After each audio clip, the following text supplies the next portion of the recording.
Naka-ready na ang ating table for tomorrow's celebration. Father's Day! Ayan po, inilabas ko na ang ating dessert plate. At syempre, ang ating cake stand. Nag-order na rin po ako ng cake for tomorrow's celebration. At ang ating fork na gagamitin natin for our dessert.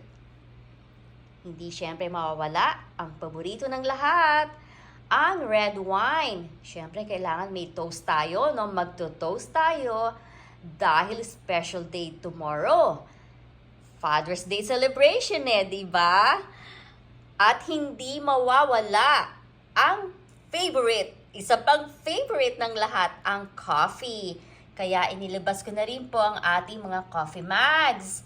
So, ayan po, ready na ang lamesa natin for tomorrow's celebration. Siguro magtataka kayo, napakasimple ngayon ng aking table settings.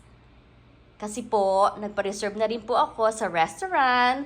So, doon po kami magsa-celebrate ng Father's Day. At syempre, katulad po ng dati, balik dito sa bahay at dito ang dessert, di ba? At magto-toast po for Dada's special day. At sana rin po, kayo po ay naghahanda na rin for your celebration ng Father's Day. At mag-iingat po kayo parate. At maraming pong salamat sa panonood. So don't forget po, please subscribe to my channel. Have a good one, everyone. See you guys later. Bye.